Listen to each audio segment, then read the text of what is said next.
If you want to make good games, you need to be a student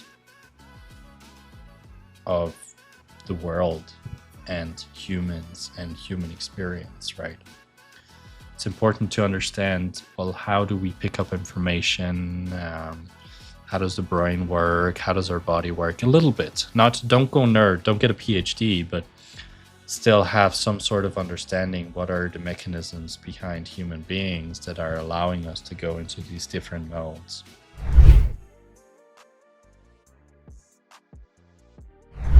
Have you ever felt like you became one with the game you were playing? Could you, or do you, intentionally target creating that flow experience for players of the game you're building? What happens if you integrate flow into gameplay for your players? Today, we're going to dig into building flow into games with Kevin Scheepers, founder and host of FlowMate and GameWell. Kevin seeks to help game companies build flow into their games, products, and organizations. He sees flow as a win-win for players and studios everywhere in crafting experiences players love. Kevin, how's it going? Hey Ben, thanks for having me on. It's doing well. Yeah, How you doing? I'm doing all right. I'm doing all right. It's been crazy times. It continues to be crazy times in the industry overall. Yep.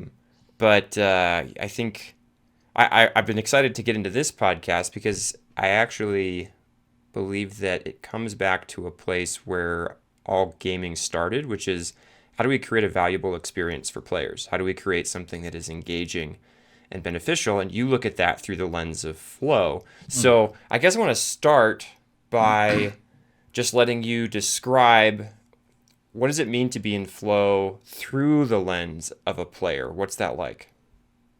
Yeah. Okay. That's highly dependent on what game you're playing. One crucial aspect of flow is, as you're playing, you're not aware that you are in flow.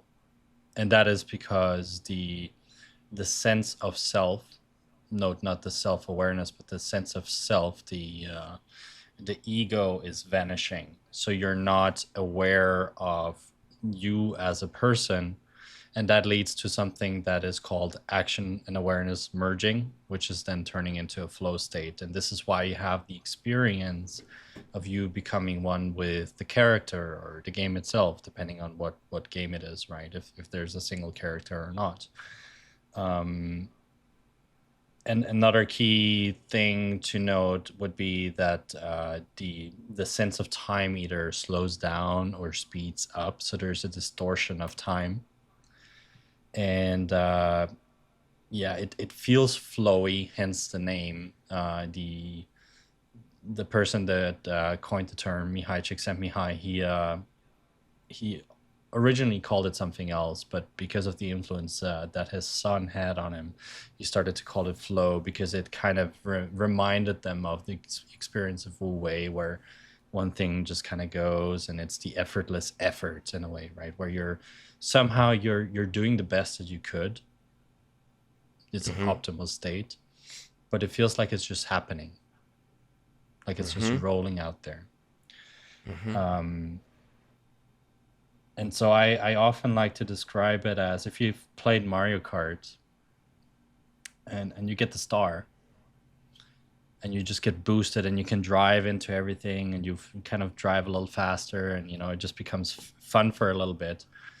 That's probably a good depiction of being in flow as well, because it's like the heightened, whenever you have that power up, right? If you get the hammer in Mario, if you get the what else could we say? If there's an overpowered skill that someone has for a certain The amount of overshield time. in Halo or something. Exactly, yeah. So whenever that's kind of when you're at your best, that's when you're in flow. Got it. And Not to say that's the only time in the game, right? Not to confuse people, but it's like the absolute pinnacle of human experience is kind of where flow lies. It's where we feel and perform our best. the examples you gave there of I've got the hammer in like a Smash Brothers game, or I've got the invincibility in like a Mario Kart, or whatever it is, those are desired things, right? Those are desired states. And so even though you don't have a sense of self, it still seems like, hey, this is a positive thing. This is like I'm enjoying being in this state. Yeah, yeah. There's a direct connection of the loss of self in the state itself, but there is a stronger reconnection of who you are as a person once you leave the state, and then you're looking back and you're aware that you had the state, right?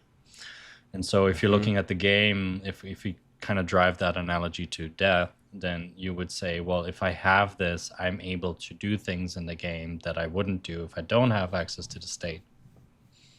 And so Hmm. if I have the hammer, right, you're able to kill the mobs, or you're able to do things that you're not supposed to be able to do when you're the normal character in a way, right? Hmm. Um, and so there's a platitude of benefits here, and there's also great research that it's highly addictive in a way, right? It's not necessarily just a good thing, right? So flow is neither good or bad. It's highly addictive. It's something that humans seem to seek above anything else, and there's something to say about the neurochemistry that's happening. It's still very early in the research, but it seems to me, and it seems to the research, and it seems to the field, that whenever we have flow, we want more of it, and it's kind of this ultimate desired state that we have. And it does a lot of really good things for the brain as well. It releases a lot of the stress buildups in the brain, and it helps us with our psyche and personality. And there's something to be said about, for a little bit, not needing to drive your own character in your game, meaning you as the person that you are in the day to day, right? If you're kind of stepping outside yourself.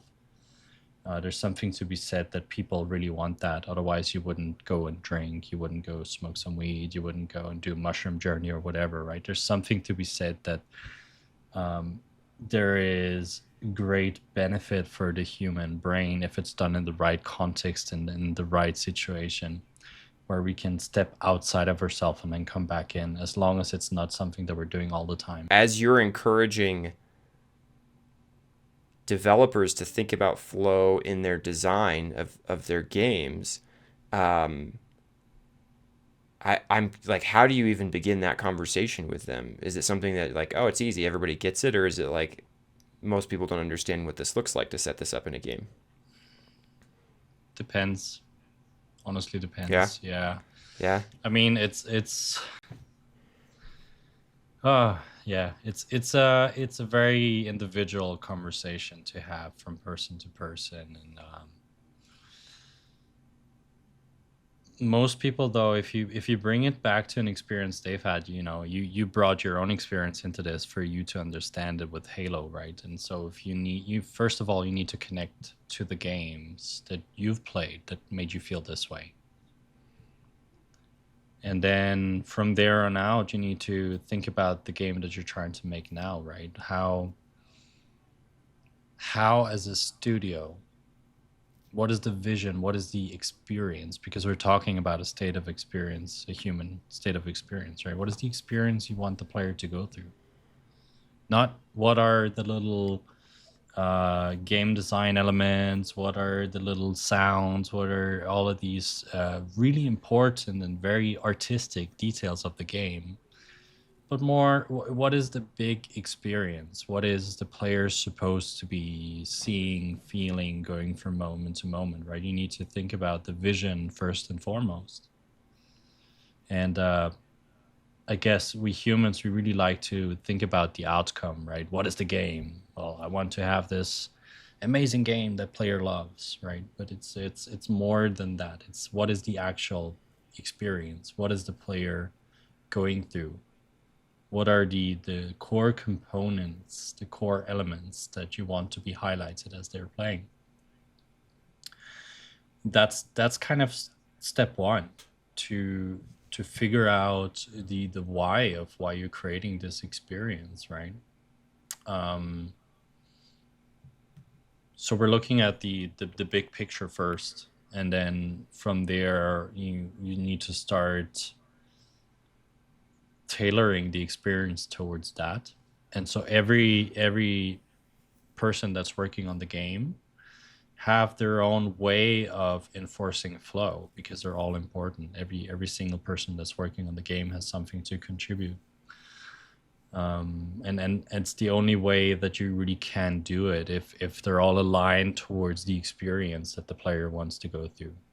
And then you go into the details. Then you need to understand some of the science, and you need to understand some of the mechanisms, and also what is getting you out of focus, what is getting you out of the clarity of the player, right? Are you overwhelming your player? Are you stressing your player beyond? Are you putting them into situations that they can't handle too early and they're losing motivation? Or is it too boring in the beginning? Is it what's the friction level like overall? Is it high friction, low friction, etc.? And if you have a very simple game, then it might be a little bit easier to achieve. And if you have a complex game, then it can also be easy, but you just need to be more aware of the process that you're pushing your player through, right? If you have a highly complex game, you really want to make sure what the journey is like for the player.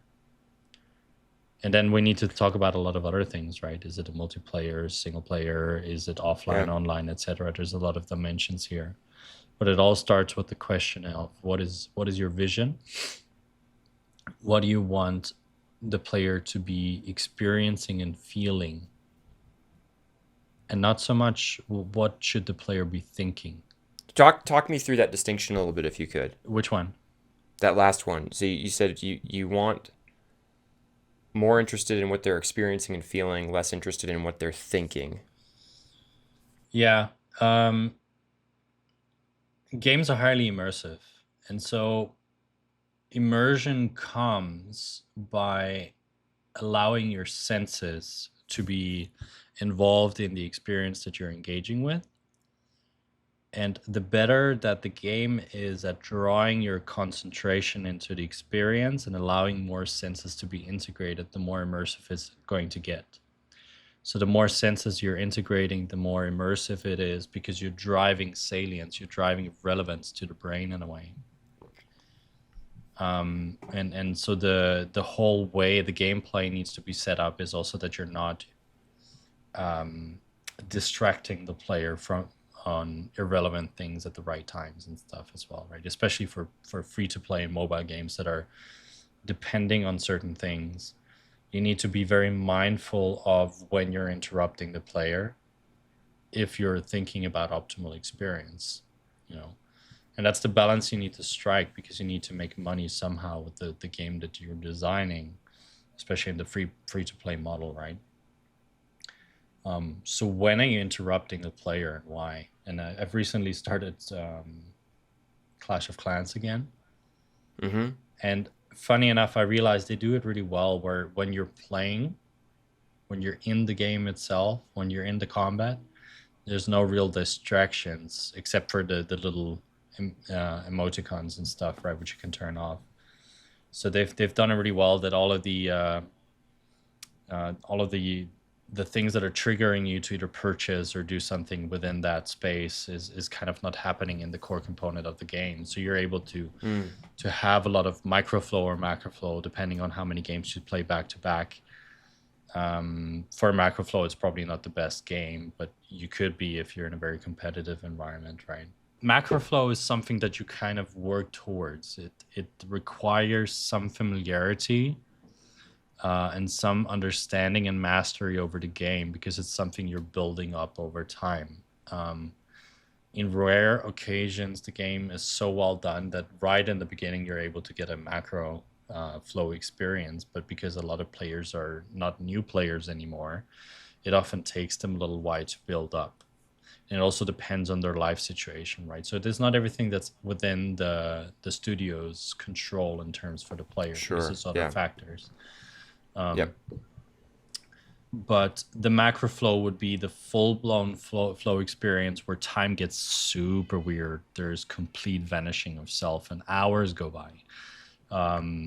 Back in the day when I played a lot of World of Warcraft, the raid situation was just when things clicked, we had the most massive group flow experiences where hours on end just kind of vanished in the nothingness. And We cleared some of the raid dungeons there in that we didn't have the equipment to do, and we didn't have the ability to do in reality, right?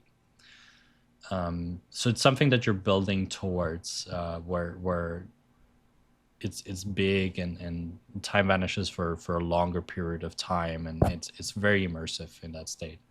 And microflow is also pleasurable, but it doesn't necessarily need to fully distort your experience in this way.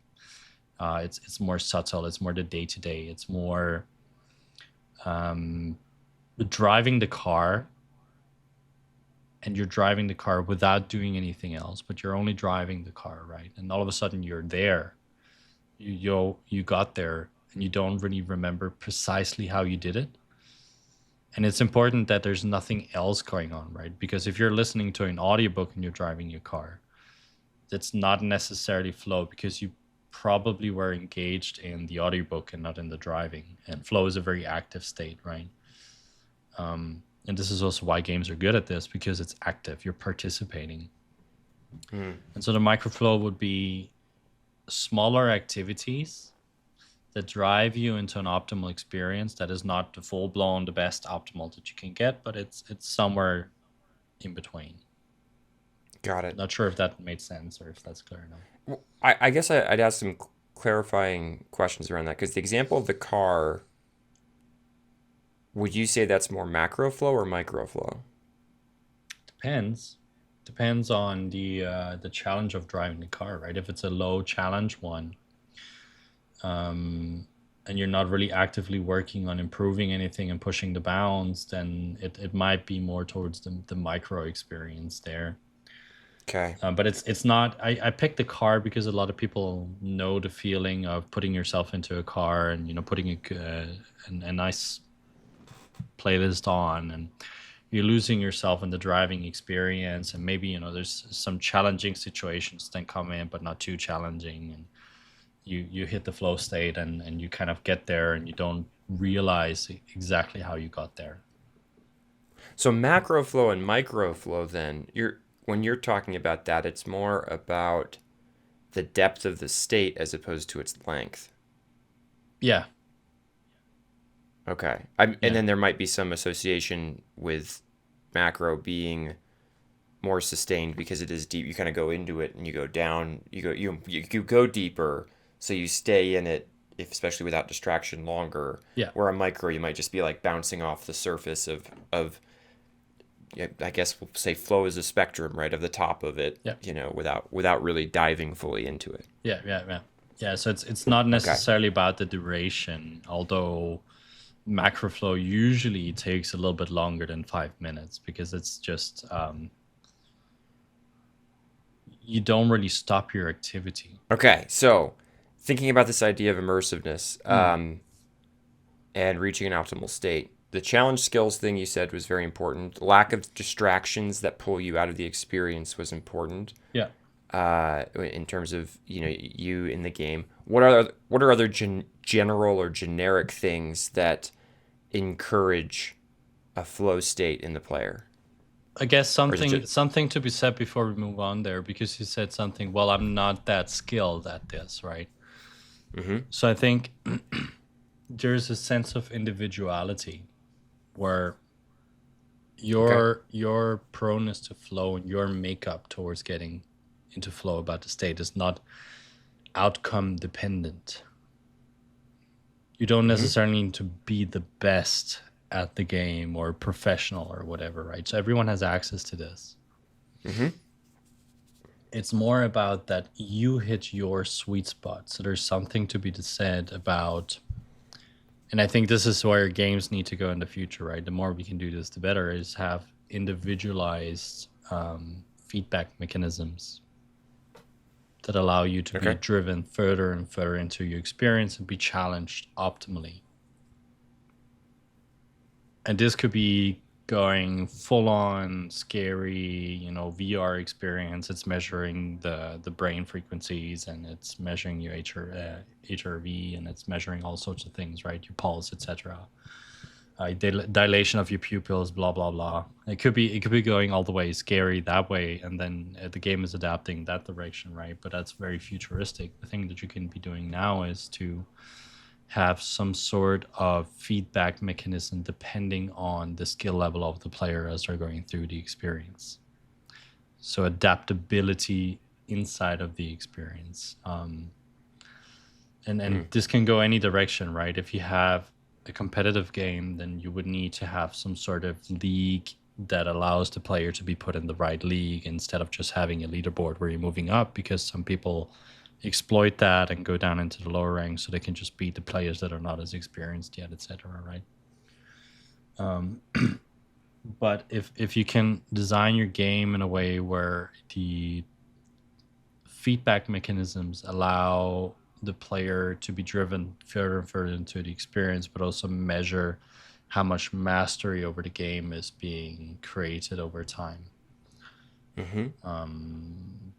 Flow has a deep connection to mastery and creativity as well. So, right, if you want to have access to the same game, flow into the same game, there needs to be some sort of progression that keeps challenging you in one way or another. And it's difficult to do this because it's perceived challenged often more than not. But there's also something to be said about what the player is putting to the table, right? So you can measure the player's output in a way. And I know there's some companies from Denmark that are doing some AI simulations where you can test some of the mechanics and how it kind of adapts into the play. But there's just a lot of things that you could do to help with the immersiveness and help with the pleasurability of the game in that way. So things I heard in there. So we've got the challenge skills. We've got lack of distractions. There's an individual component to this where it seems like it feels almost custom built to that player in that moment. Let me see. There's a connection to mastery, so the perception that I'm becoming better at this, or I feel like I'm improving. Yeah. And then creativity, which probably relates to the individual aspect of it, of like I am expressing myself through this medium right now. Yeah. Okay, cool. Anything else come to mind when you think about like the core generic elements? Yeah. So a lot of games I feel also fail by a lack of clarity from the player. And For the player or from the player? well, the player is perceiving a lack of clarity as to what they exactly need to be Okay. engaging with, right? And so Okay, yep. there's so many cool things to build into your game. And there's new trends and new things, and other games are doing this and other games are doing that, right? So it's really difficult, and it comes back to that original question of what's your vision for the experience of the player. And so you need to build clarity as to how you're directing the player into that without taking their autonomy.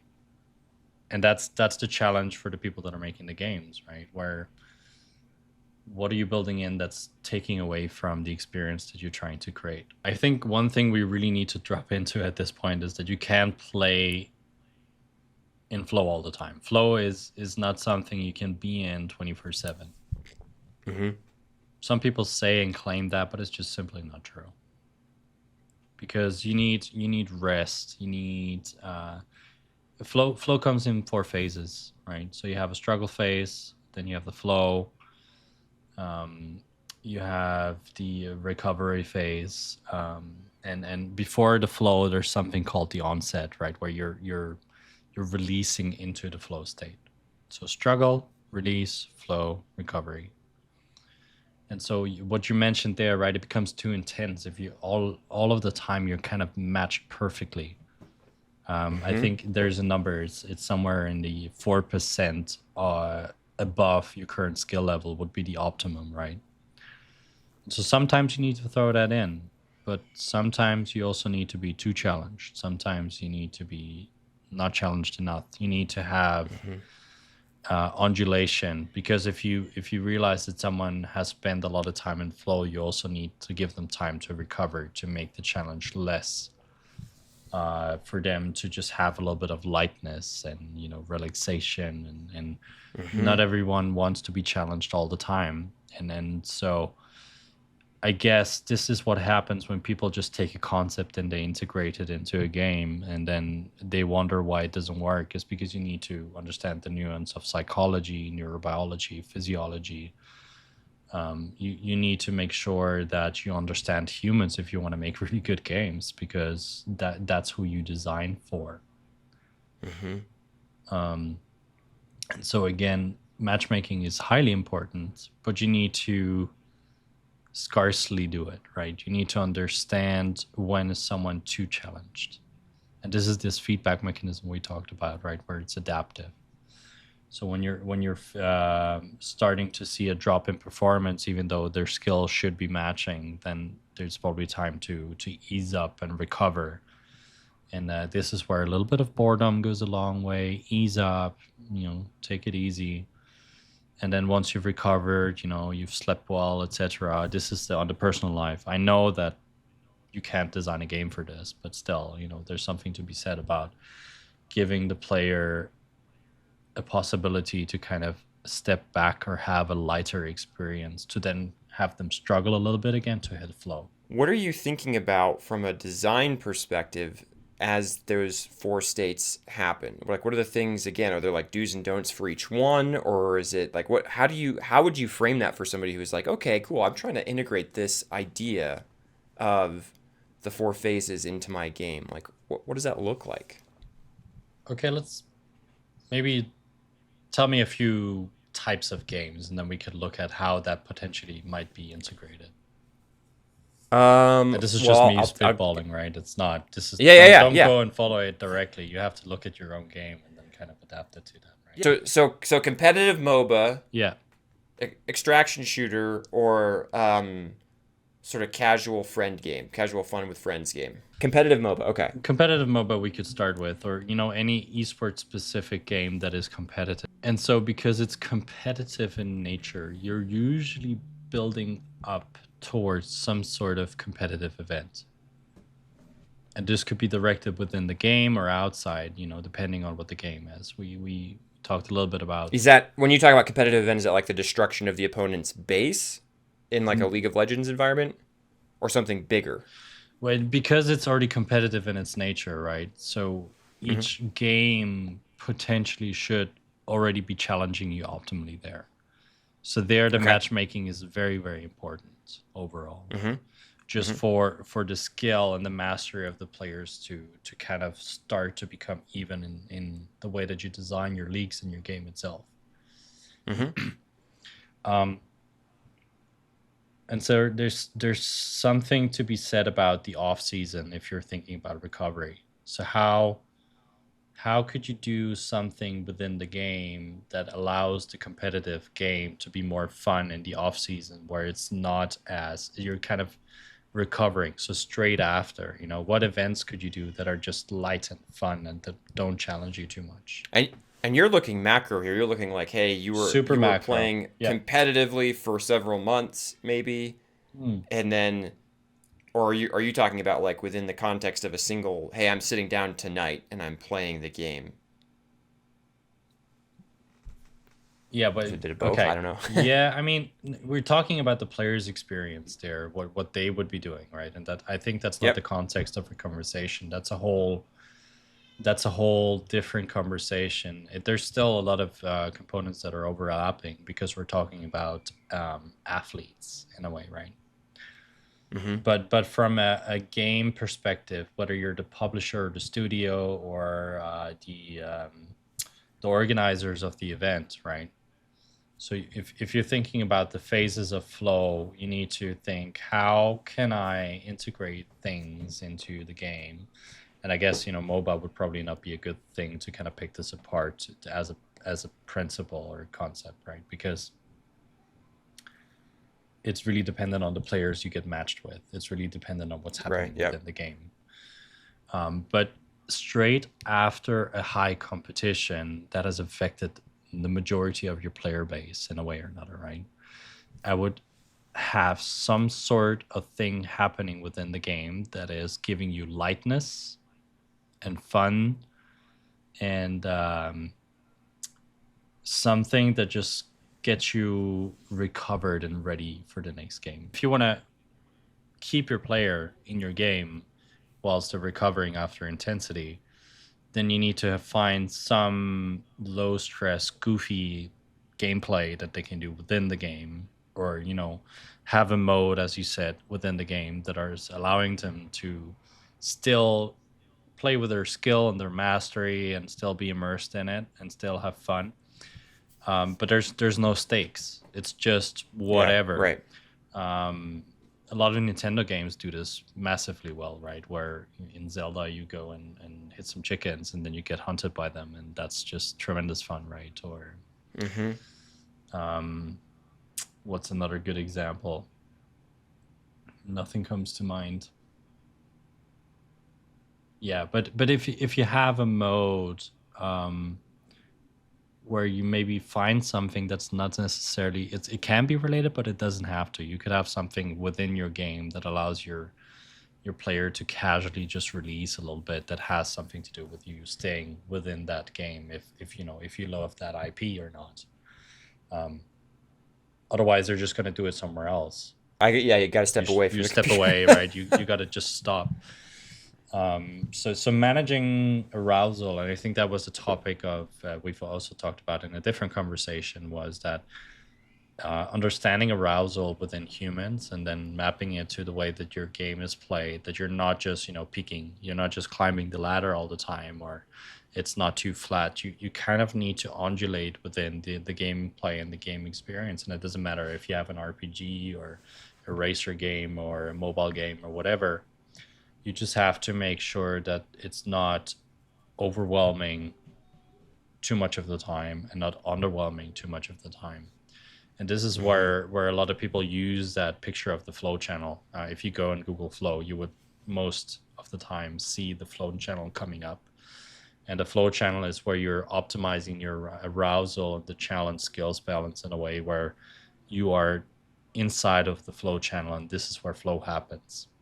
And the more you spend time and the more triggers you kind of hit and the more blockers you avoid, the more flow you will get, right? And the more intense, the more macro the flow state will get if you want.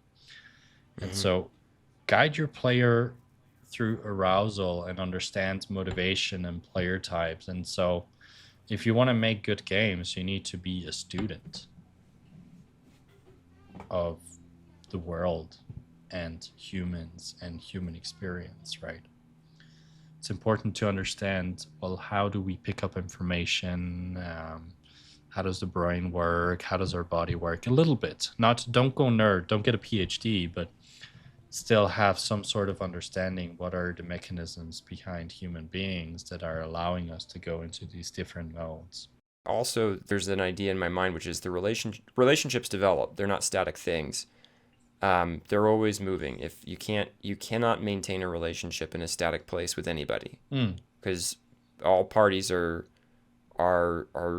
growing and changing, and so the players are growing and changing, and the game is growing and changing. And even if it's not, it is because they are. yeah, StarCraft Brood War yeah. was very stable for a long time, but new strategies emerged surprisingly years and years after it was, done. And Mm, they weren't tweaking anything, they weren't balancing it, or it was just, it was like, well, guess what?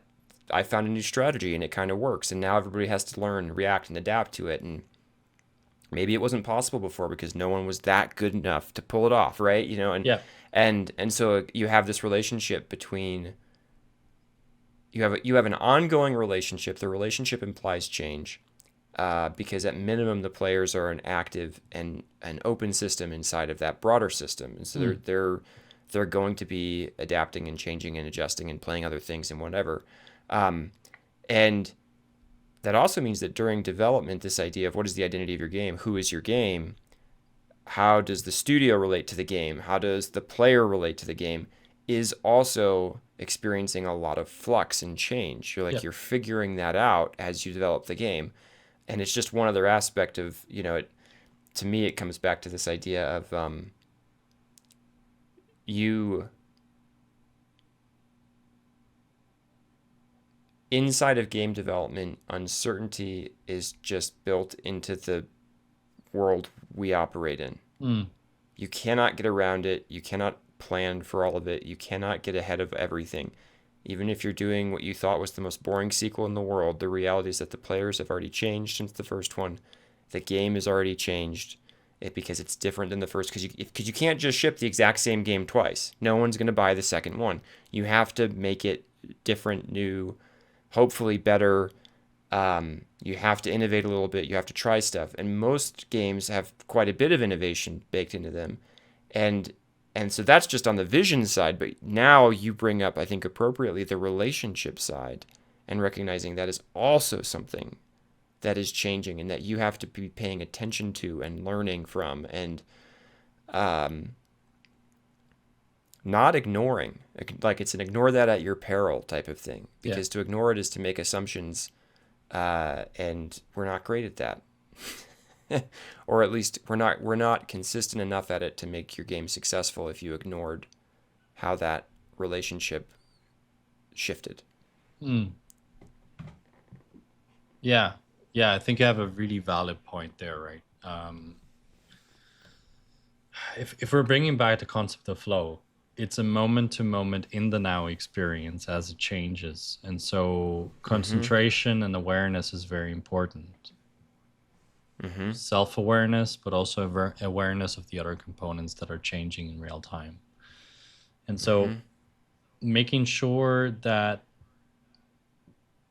it's okay to innovate, I absolutely agree, but don't just innovate blindly, just like you're saying. Yeah. Right? Oh, yeah. Yeah. Yeah. So if you're realizing there's a relationship between the game and the player in the studio, then there needs to be some sort of interaction, feedback, and communication in between those three dimensions for it to grow optimally. And I'm not asking or saying, go and ask the player for advice because they probably don't know anything. Most of them probably don't know anything about how to improve the game, but they might have some sort of input. I think it's also very open and public about what they enjoy about the IP and what is maybe more malleable to being able to be changed and meddled with, right? If we're bringing back the whole Witcher situation, right? I understand the general temperature of the population of the world is very geared towards inclusivity and integration. But how can you do that in a frame that doesn't remove the focus from the IP? I'm not sure if it was us that talked about Suicide Squad and Batman IPs, right? Was that? I can't remember. We might have mentioned it, but yeah. Yeah. But that would be a good example as well, right? If people want a Batman game, then maybe Batman is a good choice, right? Maybe you don't need the Suicide Squad just because it's in the same IP frame. Maybe there's something else to be meddling with, and so getting feedback as a mechanism between player, game, and studio is I guess something that I think could be very beneficial and have it very early on, right? Having some sort of test runs that you don't need to go and build a full-fledged new expansion or game or whatever. But have a smaller version to kind of test the waters with it, to keep it a little bit more lean. I think things are being done just, create a game or create the same IP in a different way. Or I think a lot of studios would benefit by testing and iterating before actually going ahead with creating a full-on game. Yeah. Iteration is so core to doing it well. Anything you want to wrap up with? Any resources you want to point people to or anything like that? I'll make sure to have your podcast and your company in the show notes. So if you want to check out Kevin there, you can do that. But anything else? As always, I really like the interaction, right? I like the real-time interaction with people. So if something resonated, if you want to have a discussion, conversation, whatever, hit me up. I would love to learn together with you because flow is a state.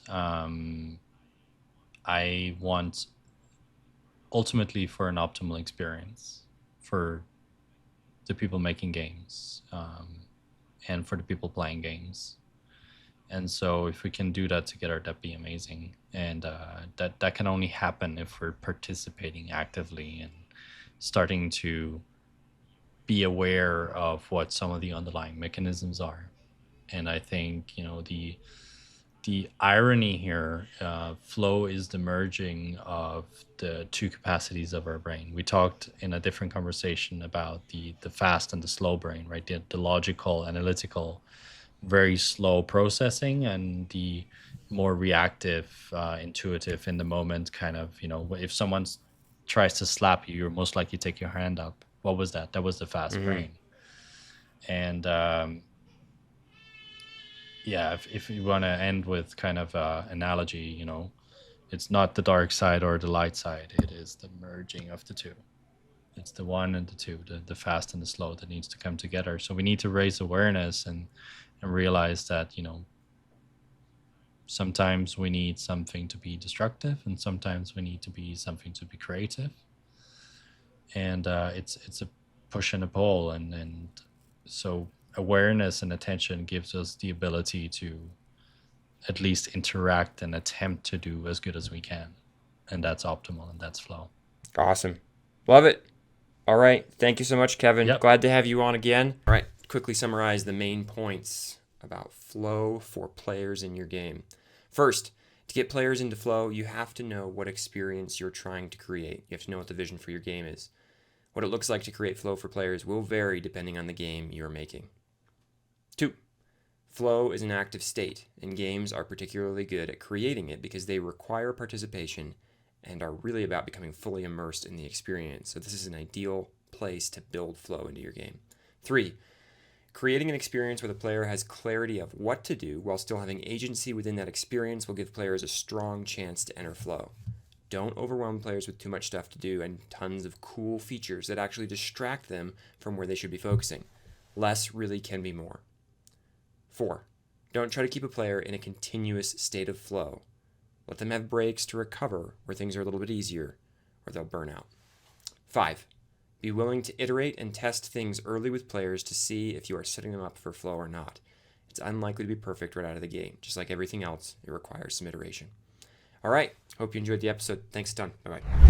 Did you enjoy this episode? If you did and are looking for more conversations like this one, join the Building Better Games Discord community. It's for leaders and producers in game dev who are frustrated with solving the wrong problems and who want to share experiences and learn how to lead and build better games. Check out the show notes to join. I'll see you there.